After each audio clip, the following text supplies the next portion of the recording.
Good evening friends. आपका स्वागत है हमारे YouTube channel learning point with Abhishek में।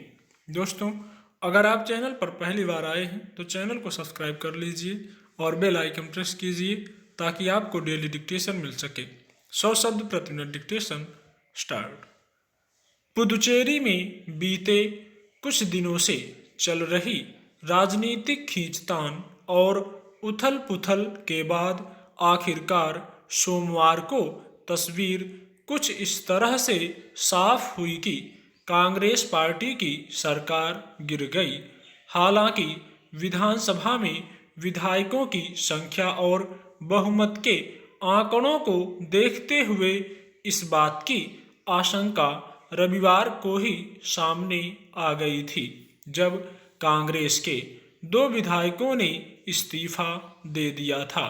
फिर भी राज्य में कांग्रेस को यह उम्मीद थी कि विधानसभा में विश्वास मत के लिए विधायकों के वोट के मद्देनजर जो समीकरण बन रहे हैं उसमें वह किसी तरह सरकार बचा ले सकती है।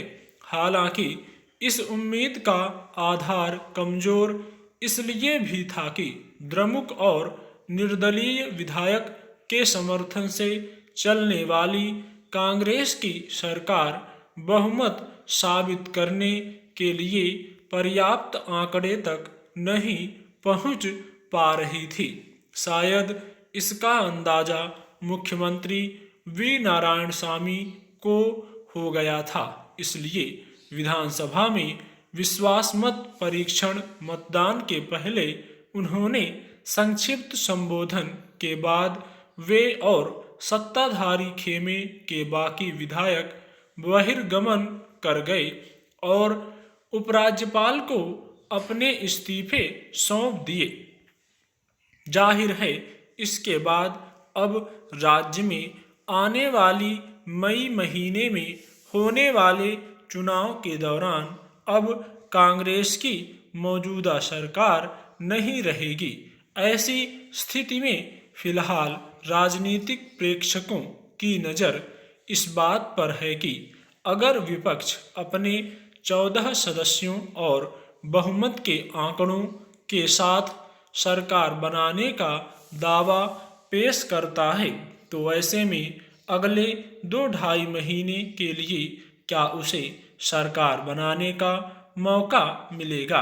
राष्ट्रपति शासन का विकल्प लागू होगा या फिर कार्यवाहक सरकार के तहत चुनाव कराए जाएंगे?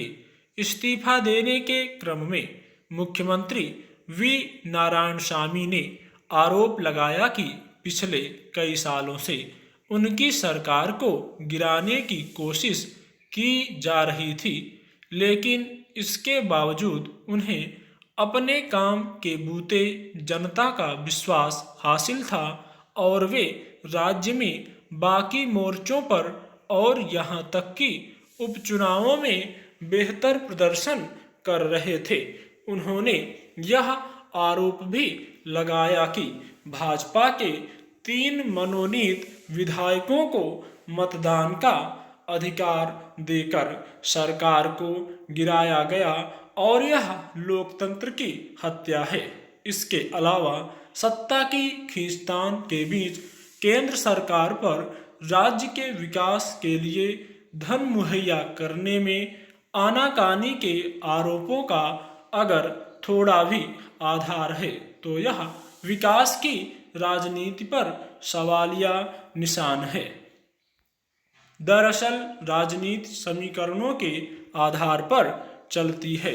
विधानसभा में कई विधायकों के इस्तीफे के बाद आंकड़ों का गणित कुछ ऐसा हो गया था जिसमें उनकी सरकार के कायम रहने की उम्मीद धुंधला गई थी। पुदुचेरी की राजनीति में छाया मौजूदा धुंधलका आने वाले कुछ दिनों में शायद साफ हो जाए, लेकिन इस बीच सरकार बचाने और गिराने को लेकर जिस तरह के दांव पेच खेले गए उससे एक बार फिर यही पता चलता है कि राजनीति में सैद्धांतिक प्रतिबद्धता और पार्टी के लिए निष्ठा के मुकाबले अब विधायकों के लिए तात्कालिक परिस्थितियां ज़्यादा महत्व रखने लगी हैं। मगर सवाल यह भी है कि कोई पार्टी अपनी गतिविधियों और कार्यप्रणाली में राजनीतिक सिद्धांतों और उसके प्रति निष्ठा के पक्ष को कितनी अहमियत देती है और अपने कार्यकर्ताओं से लेकर वरिष्ठ सदस्यों और विधायकों तक की प्रतिबद्धता को कितना सुनिश्चित कर पाती है। यूं देश के लोकतांत्रिक ढांचे में चलने वाली राजनीति में किसी विधायक या सांसद को कुछ कसौटियों के साथ अपना पक्ष तय करने की आज़ादी मिली हुई है, लेकिन कई बार कमजोर आग्रहों के कारण पक्ष बदलने से पैदा हुई अस्थिरता ने न केवल विकास की दिशा पर असर डालती है बल्कि सैद्धांतिक राजनीति की बुनियाद को कमजोर करती है। स्टॉप।